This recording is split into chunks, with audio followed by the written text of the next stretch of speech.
Howdy, Legendary Void here, and today we're doing another deck tech, and we're going to talk about one of the decks that I played in the latest video that I've uploaded, Jank Cars, as I like to call it. Um, Basically, it's a semi-typical cars list with my own little spin on it. It's offensive, and I recommend you go check out the video where I battled with it against aerial butts. I'll put the link to that in the description below. But let's go ahead and get into the characters. Now, the main character of this deck is the Secret Rare Bumblebee. When this is the only character on your battlefield, he has +2 attack and +2 defense. It's kind of your goal to try and have him be the last character on the field so you can activate this ability and kind of sweep from there. He's got 5 base attack, 15 health, 1 defense. The defense is kind of bad, but his other stats are very good in the grand scheme of things. He's a leader in melee and in alt mode. When you flip to this mode, this character can attack untapped enemies as if they were tapped. This is a really good ability for fighting combiner decks because you're going to be wanting to hit some of their combiner pieces that are pretty low, and this is another way just to get past the tap effects that they're trying to use to block you from getting critical KOs. He's a leader card in melee, and he's 10 stars. The next character is Wheeljack. Now, Wheeljack is kind of a staple in card deck nowadays. He's a melee in bot mode, 5 attack, 13 health, 1 defense. Well, you have a weapon in your scrap pile. This is Bolt 3. This is such a good skill. And we run a ton of weapons, so it's very likely you're going to be able to have one at all times and immediately trigger that effect. In alt mode, he's a car specialist, which I don't believe I decided to run any cards for that specialist effect. But he's got 4 attack, 13 health, 2 defense, and then when you upgrade one of your cars, draw a card, then scrap a card. This is just another way to draw cards if you really need to. You'll probably never really use this effect unless you absolutely want to draw cards. But even then, you have to get rid of something from your hand, so it's not all that useful, but he's mainly used just for the insane amount of bold he has. And we have 6 starters remaining, so we decided to run Starter Bumblebee. He's a leader in melee, just like his counterpart. He's got Tough 1 in bot mode and 4 attack, 9 health, 2 defense, which are honestly really good stats for a 6 cost. And then on the other side, he's the leader card melee. And then when you flip to this mode, each of your characters gets Pierce 1. This usually doesn't come in handy because usually you're going to be dealing more than 1 damage, but it can come in handy if it's a very defensive deck and you need to do just that 1 amount of damage to KO someone. He's got 3 attack, 9 health, and 2 defense. And that's all the characters. Let's get into the actions. The first action I opted to play was Confidence. Now, Confidence is a Autobot specific card. Draw 2, then scrap 2 from your hand. And if you began the game with only Autobot characters, you can play an action. This is fantastic because there's a whole bunch of actions in this deck that are critically used to help this deck succeed, such as start your engines, press the advantage, that kind of thing. And I just really love this card as a whole because it lets you draw cards and then play another action. And for that reason, we're running 3 of those. We're also playing Press the Advantage, of course. Choose one of your Autobots, it gets +2 attack. Choose an enemy Decepticon, it gets -2 defense. And while you'll not always be playing against Decepticon characters, that +2 attack is definitely very good to do sometimes. And it's got a green pip, so you'll be able to add it to your hand anytime. And the orange pip definitely helps you with the offensive purposes of this deck. But we're only running 2 because I don't feel like a third one was absolutely necessary.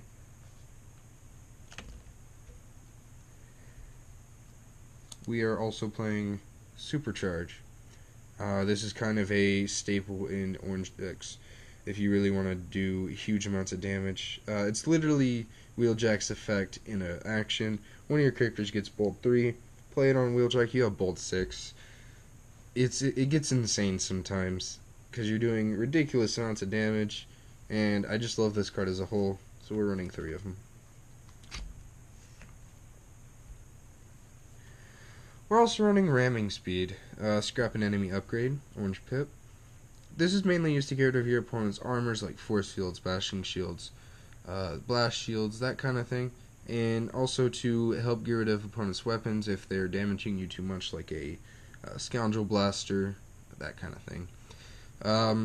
We're running 2 of those because I see the utility of this card to be very useful, but not quite useful to be able to run 3. So we're also running Rapid Conversion. We're running 2 copies of that, only because we're also running this other card. Give me just a second. Start your engines. They both let you flip your characters to your another one of their modes. This one lets you flip regardless of what form it's in, and this one lets you flip each of your characters in bot mode to card mode.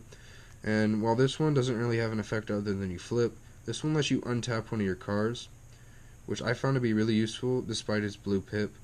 So we're running 2 of those, and we're also running 2 rapid conversions for those few times that you want to flip to bot mode instead of to card mode.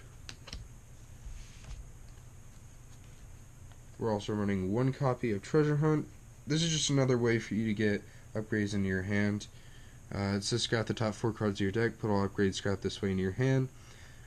I just like this card. Orange Pip lets you get items, not items, I'm so used to saying Pokemon terms. Essentially lets you get upgrades in your hand for free. And that's really great because you're going to be wanting to put a lot of weapons and utilities on your characters while running a card deck. But I'm only running 1, so there you go. We're also running 1 copy of Emergency Maintenance. I really just chose this card because it can heal 3 damage from one of your characters, and usually you're going to want to be able to kill off this starter bee as quickly as possible. And Wheeljack will die pretty fast as well, and this kind of helps keep your legendary warrior Bumblebee alive for a little bit longer by playing this, because you're usually going to have more stars in your KO area than your opponent, so we're just playing 1 of those. Plus the orange pip helps a lot. And of course, because I absolutely adore this little series of cards, we're playing 1 copy of Tech Research. It has no effect, but while we're here, we're going to talk about the 2 superior cannons I play. If you've played Tech Research this turn, you can play this. Bolt 4. Giving this to Wheeljack gives him Bolt 7. That's insane. And just Bolt 4 on itself is the highest natural way to get that in the game. It's absolutely absurd. And I love it. And while you're probably very unlikely to be able to hit Tech Research and Superior Cannon at the same time, just to be able to play this little combo, it's just so much fun. I love it. And you can fight me about it. On to the weapons.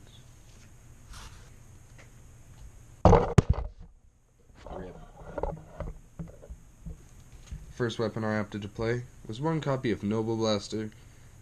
It's alright. I mean, it's a blue pip. That's why I only opted to play 1. It goes on Autobots only, but when they're attacking Decepticons, they get Pierce 2. It's got a green pip, so it's easily added to your hand.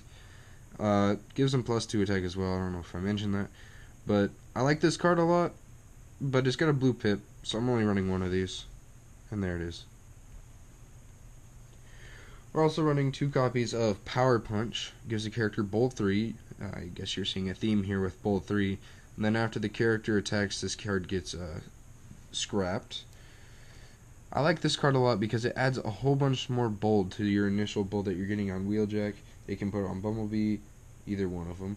And, you know, it's a one-time use, but it's definitely a useful one-time use. Does that make sense? Can I English?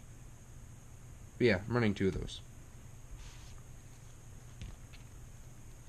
We're also running 2 Flamethrower, which is a slightly weaker Power Punch. It's got Bolt 2, but it doesn't get scrapped at the end of the turn. Definitely useful and kind of a staple in every orange deck ever. Not ever, but most of them. We're running 2 of them. It's got an orange pip. And, you know, of course, Bolt 2 just helps you get more damage out. And, yeah, that's kind of the purpose of the deck. And the last weapon we're playing is Mining Pick. I personally don't like this card as much as some people do, but yeah, I figured might as well. When the upgraded character attacks, plan 2, and then when you put a card from your hand on top of your deck, the upgraded character gets +1 attack until the end of the turn. It can literally give you +3, let you put oranges on top of your deck, but like that's all it does. I just wanted to try this card out, but like I don't really see a lot of purpose behind it because you're getting rid of cards from your hand that you could probably be playing. I don't know. It's just in here. You can swap this out for whatever you want, or you can play more of them. But yeah, I don't particularly like that card. It was more of just a test run on it. And that's all the weapons. Let's get on to the armor. First armor we're playing, Improvised Shield. Because why not? 2 orange pips, tough one. Yeah, we're gonna play 3 of those. I don't know why we wouldn't. It's a great card for orange decks. Of course, you'll never play for the tough. But you know, orange pips. Do I need to say any more than that? We're also running 3 copies of Force Field. If the upgraded character would take 5 or more attack damage, instead scrap this card and they take 4. Just another way to keep your guys alive just a little bit longer, or have them target someone else to keep Bumblebee, Legendary Warrior alive, and have him be the last character. It's just a good way to prevent damage, at least excessive damage. So I'm running 3 of those. And the last armor we're playing is 2 copies of Bashing Shield. When you put this on a character, scrap an enemy armor. This is just a way to get rid of opponent's armor so that you can just blast through them with high attack stats with Wheeljack and Bumblebee. It also gives you +1 defense, which is definitely useful at times, can keep you alive just a little bit longer. And it's got a green pip, which definitely allows you to use it more versatilely. I don't think that's a word, versatile. It's a versatile card, okay? And we're running 2 of them. And that's all the armors. And last but not least, let's get to the utilities. We're running 1 copy of Stealthiness. This gives the character stealth. Enemies cannot attack that character because they have to attack other characters because you're stealthed. Stealthed? You're stealthy, okay? They can't see you. They gotta go attack someone else because they can't find where you are on this tiny plane of the battlefield. Yeah, it's to keep Bumblebee alive. Give him that extra boost. Does that make... What am I even saying anymore? I'm crazy. I'm crazy. We're also running 1 copy of Agility of Bumblebee. While this is on a Bumblebee and he attacks, you draw a card. And then gives him +1 attack. It's an orange pip and it's a utility. Just extra draw support. Gives him attack. Orange pip. Really useful. At times. I only run 1 copy of it, but the few times you actually do draw into it, definitely playable. And of course, this being a Cars deck, we're going to be playing 3 copies of Turbo Boosters. You can only put it on Cars. When you put it on a character, untap that character. What an overpowered effect. It's got an orange pip, +1 attack. Just gives you extra attacks. Help you keep up with the combiner fields that got 5 versus your 3. Helps you attack just a little bit more frequently with huge hitters like Wheeljack. And we're running 3 of those. And the last card of the deck, 2 data pad. When the upgraded character attacks, draw a card, then you may put a card from your hand on top of your deck.